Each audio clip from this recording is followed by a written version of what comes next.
Hello बच्चों, कैसे हैं आप लोग। उम्मीद है मस्त होंगे। तो बच्चों, आज जो हम बात करने वाले हैं आपसे, वो बात करने वाले हैं लेक्चर 4। इसके बारे में बात करने वाले हैं, लेक्चर 4 के बारे में। यानी कि आप ऐसे कह सकते हैं, हम जो बात करने वाले हैं वो किसके बारे में बात करने वाले हैं, पार्ट 4 के बारे में।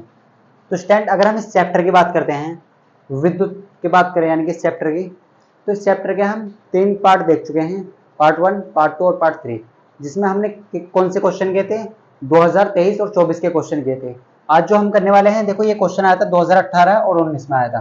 तो देखो इस तरह का डायग्राम दिया था और आपसे पूछा गया था कुल धारा पूछी गई। क्या पूछी गई है? कुल धारा। तो स्टूडेंट, हमने लेक्चर 1 यानी कि पार्ट 1 और पार्ट 2 और पार्ट 3 में हमने जो कराए हैं आपको, वो 2024 के क्वेश्चन कराए हैं, 2023 और 24 के क्वेश्चन। जो 2023 और 24 में न्यूमेरिकल पूछे गए हैं वो क्वेश्चन कराए हैं। तो स्टूडेंट, अगर आपने वो वीडियो नहीं देखी है तो आप डिस्क्रिप्शन में जाइए, वहां पर लिंक है, आप वहां से देख सकते हैं। या आप सर्च कर सकते हैं फ्यूचर टॉपर। क्या सर्च कर सकते हैं? Future topper. और वहां पर आपको प्ले लिस्ट में सब चीजें मिल जाएंगी, सभी चैप्टर के प्ले लिस्ट मिल जाएगी, वहां से आप देख सकते हैं। तो स्टूडेंट, उसमें हमने आपको कॉन्सेप्ट चीजें क्लियर कराई थी, तो आप पहले उन्हें देखें, फिर आप ये वीडियो देखें, तभी आपको कॉन्सेप्ट क्लियर होगा। अब देखो, हम बात करते हैं इस क्वेश्चन की। तो ये क्वेश्चन क्या है सर? क्वेश्चन में आपको क्या क्या दिया गया है? बोला गया है कि चित्र में R1 का मान 15 है, R2 का मान 10 है, R3 का मान 30 है, R4 का मान 5 है और R5 का मान 20 ओम है। देखो, आपके क्वेश्चन में डायरेक्ट वैल्यू नहीं दी गई है। आपको क्वेश्चन में क्या दिया गया है? आपके R1, R2, R3, R4, R5।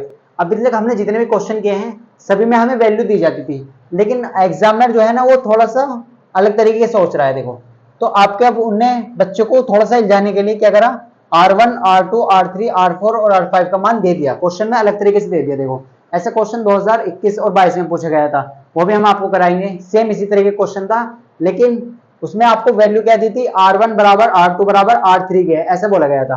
तो वो भी हम कराएंगे नेक्स्ट लेक्चर में आपको। तो देखो, R1, R2, R3 का मान आपको क्वेश्चन में गिवन है, R4 का मान गिवन है, R5 का मान गिवन है। सर निकालना क्या है? निकालना है कुल धारा। आपको विद्युत धारा चाहिए। सर ये धारा होती क्या है? तो ये होती है सर I बराबर हमने पढ़ा है sir V upon R। Sir I बराबर V अपॉन R होता है। I बराबर क्या होता है सर? V अपॉन R होता है। बिल्कुल सर। ये कहां से लाए आप? ओम्स लॉ से। कहां से सर? ओम के नियम से होते सर। तो हमें क्या क्या चाहिए सर? हमें V चाहिए और हमें R चाहिए, तो हम I ला सकते हैं। लेकिन बेटा, हमें R चाहिए कौन सा? देखो, ये भी R है, ये भी R है, ये भी R है, और ये वाला R है और ये भी R है। हमें जो चाहिए ना, R इक्विवेलेंट चाहिए। इक्विवेलेंट का मतलब होता है, जैसा हमने लास्ट क्वेश्चन में देखा था, इक्विवेलेंट का मतलब होता है तुल्य प्रतिरोध, टोटल प्रतिरोध चाहिए हमें। हमें क्या चाहिए? हमें टोटल प्रतिरोध चाहिए। अगर हम इस R इक्विवेलेंट की वैल्यू ले आते हैं ना, R इक्विवेलेंट का मतलब आप समझ रहे हैं, टोटल प्रतिरोध पता कर लेते हैं ना इस डायग्राम का, तो हमें I मिल जाएगा। ओम्स लॉ जो अप्लाई होता है ना, वो केवल पूरे सर्किट के लिए होता है। प्रतिरोध, टोटल प्रतिरोध लेना है आपको। तो हमें भी पता है क्वेश्चन में वो कितना है सर, 18 वोल्ट, लेकिन हमें R इक्विवेलेंट चाहिए। अब R इक्विवेलेंट कैसे लाएंगे सर? उसका तरीका क्या है? तो हमें पता चल चुका है कि R1, R2, R3 ये कौन से क्रम में जुड़े हुए हैं? ये समांतर क्रम में जुड़े हुए हैं। सर आपको कैसे पता चला?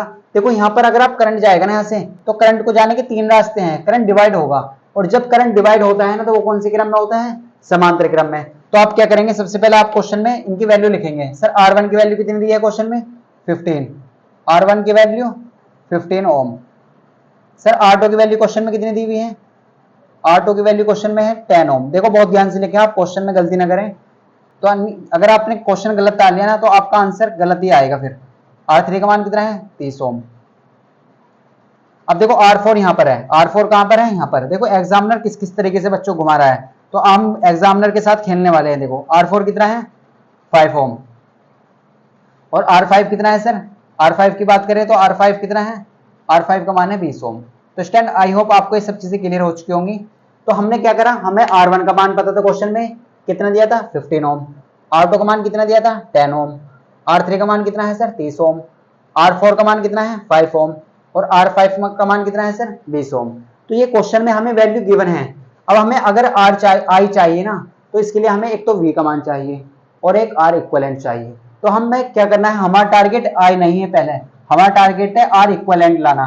तो हम R इक्विवेलेंट की वैल्यू यहाँ पर रख देंगे, तो हमें I मिल जाएगा डायरेक्ट। तो हम इसे एक तरफ लिख लेते हैं। इसे हम कहाँ ले लेते हैं? इसे हम यहाँ ले लेते हैं, देखो कॉर्नर में। तो हमेशा याद रहेगा हमें क्या निकालना है? I का मान निकालना है।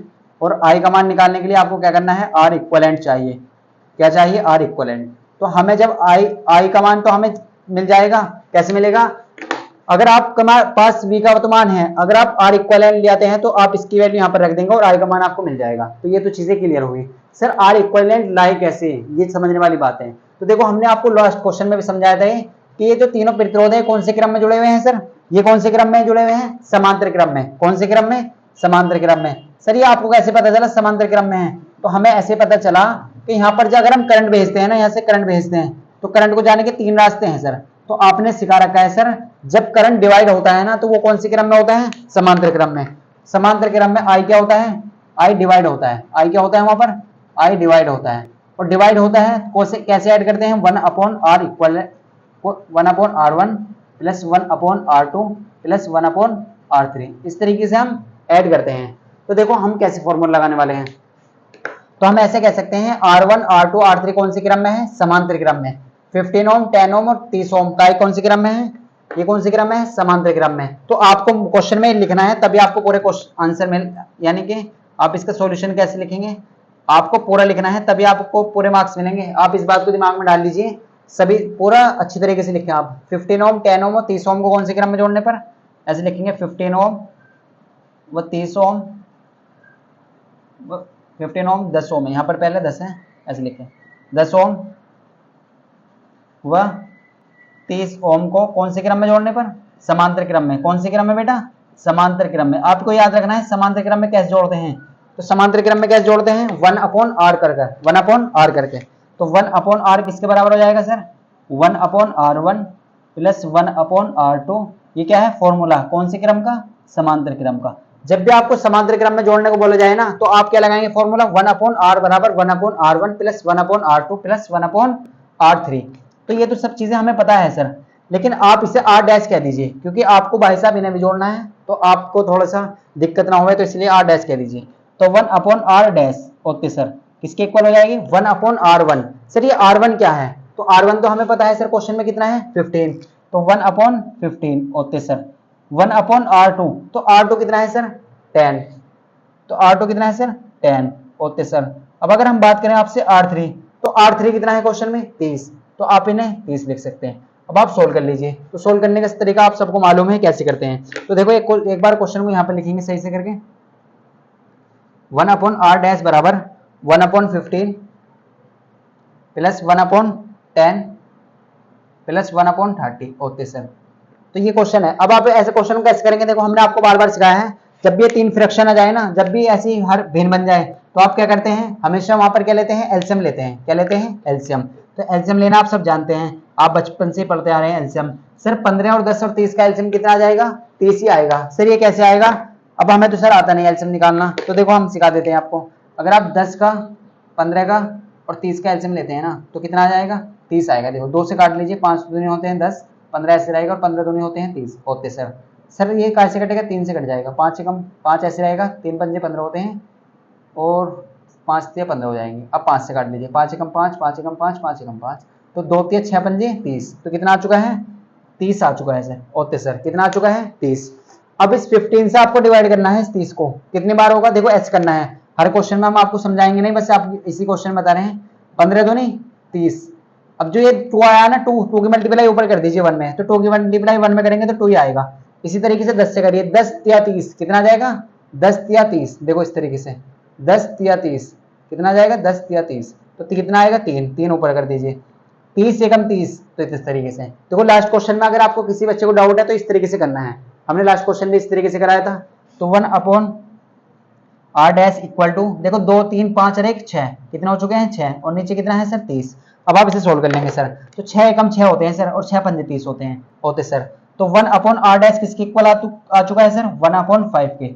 सर हमें 1/r डैश नहीं चाहिए, हमें r डैश चाहिए। तो कैसे लाएंगे? इसका उल्टा कर लीजिए। तो r डैश बराबर कितना आ चुका है? 5 ओम होते सर। हम इसे बंद कर देंगे सर क्योंकि हम इसका यूज करेंगे। तो हम इतना पोर्शन हमने सोल्व कर लिया है, ये वाला पार्ट हमने सोल्व कर लिया। कितना आया? 5 ओम आया। तो सर अब आगे कैसे करेंगे? देखो आगे कैसे करेंगे आप ध्यान से देखें। तो आगे कैसे करने वाले हैं? तो अब हम इस दोनों कौन से क्रम में है सर? कैसे पता करेंगे? तो बताओ, आप बताओ कैसे अब पता करने वाले हैं हम कौन से क्रम में है। तो हमेशा याद रखना, उसके लिए आपको क्या याद रखना है? करंट को याद करना है। करंट को, कि करंट सेम है डिफरेंट है। तो करंट भाई साहब यहाँ पे पहुंचता है, देखो इस पॉइंट पे। तो करंट को जाने के कितने रास्ते हैं, एक कह रहा है कि मैं इधर को जाऊंगा और एक कह रहा है मैं इधर को जाऊंगा। तो इसका मतलब क्या है, करंट डिवाइड हो रहा है, और जब करंट डिवाइड होता है तो कौन से क्रम में होता है, समांतर क्रम में। कौन से क्रम में होता है, समांतर क्रम में। तो हम ऐसे कह सकते हैं 5 ओम और 20 ओम को कौन से क्रम में जोड़ने पर, देखो यहां पर देखेंगे आप, अब हम ऐसे कहेंगे 5 ओम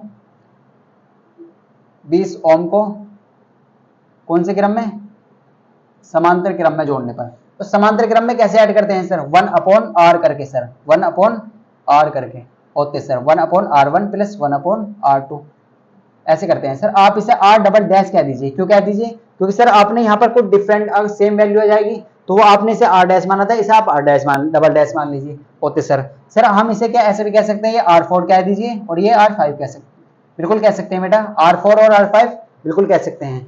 तो 1/r डबल डैश होते सर किसके बराबर हो जाएगा, 1/r4, r4 की वैल्यू कितनी है 5, कितनी है सर 5, प्लस 1/r5, r5 की वैल्यू कितनी है सर 20। तो आप 20 और 5 का एलसीएम ले लीजिए, तो हमेशा क्या आएगा, देखो ऐसा नंबर आता है जो दोनों से डिवाइड हो जाए, तो 20, देखो 20 5 से भी डिवाइड हो जाता है और 5 20 से भी हो जाता है, तो 5 चौक 20 होते हैं। देखो जब ऐसे 5 से आप डिवाइड करेंगे ना 20 को, तो कितनी बार कटेगा, 5 चौक 20, तो कितना आया 4, इस 4 की मल्टीप्लाई ऊपर कर दीजिए 1 में, तो 4 एकम 4 हो जाएगा। 20 से 20 को डिवाइड कर दीजिए, कितना आएगा 1, तो 1 की 1 में कर दीजिए। तो 1/r डबल डैश बराबर क्या आ चुका है सर, 5/20 आ चुका है। कितना आ चुका है 5/20। लेकिन बेटा हमें वैल्यू 1/r डबल डैश की नहीं चाहिए, हमें वैल्यू चाहिए r डबल डैश की, 1/4 आ जाएगा, कितना आ जाएगा 4। सर r डबल डैश बराबर कितना आ चुका है 1/4। अगर आप इसे ऐसा कर देना, उल्टा कर दीजिए, क्या कर दीजिए, उल्टा कर दीजिए, तो 4 ऊपर चला जाएगा और 1 नीचे जाएगा। तो r डबल डैश की वैल्यू कितनी आ चुकी है सर, 4 ओम आ चुकी है। क्या सर हम r इक्विवेलेंट निकाल चुके हैं, नहीं, क्योंकि r इक्विवेलेंट आपको कैसे मिलेगा, r डैश और r डबल डैश को ऐड करके। देखो r डैश और r डबल डैश को ऐड करके मिलेगा।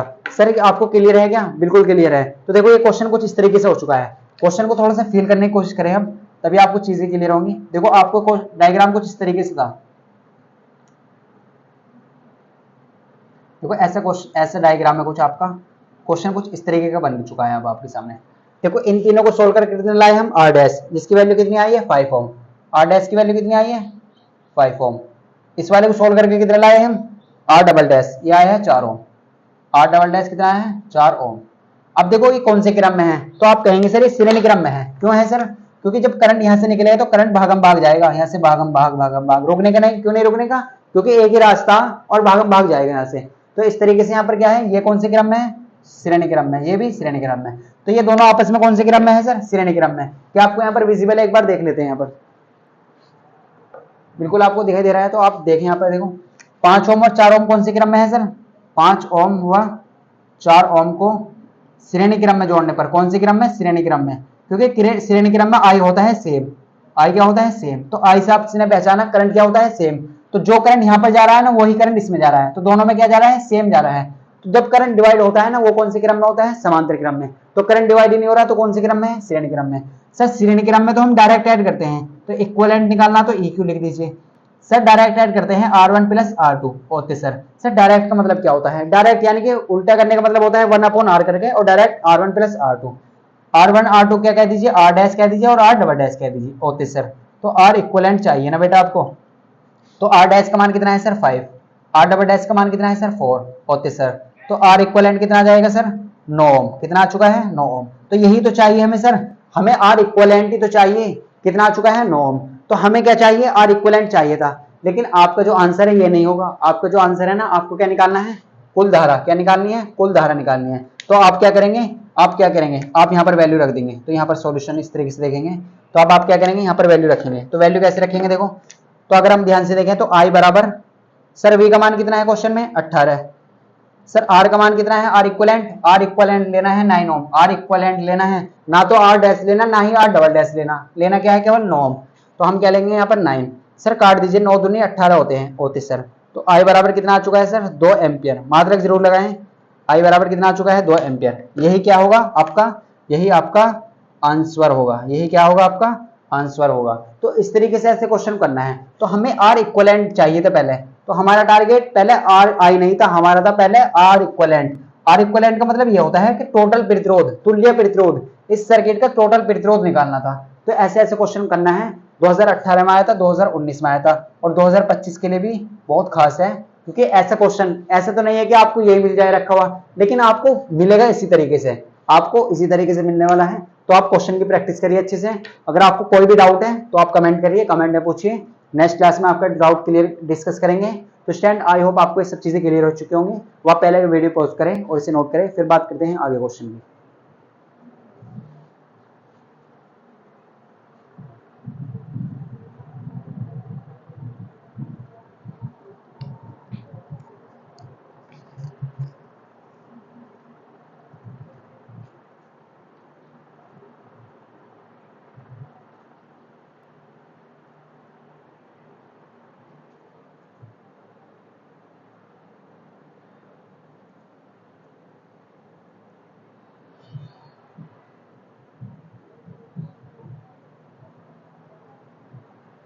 तो स्टूडेंट, आपने नोट कर लिया होगा। देखो, तो ऐसे क्वेश्चन एग्जाम में बार बार पूछे जा रहे हैं। अब आप ऐसे क्वेश्चन की प्रैक्टिस करें। अगर आप ऐसे क्वेश्चन की प्रैक्टिस करेंगे ना, तो आपका 100% क्वेश्चन सही होगा एग्जाम में।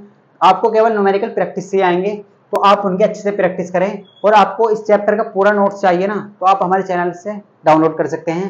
आप टेलीग्राम चैनल ज्वाइन कर लीजिए, वहां पर आपको पूरे लेक्चर का पीडीएफ मिल जाएगा, और पूरे यानी कि इस चैप्टर का मिल जाएगा।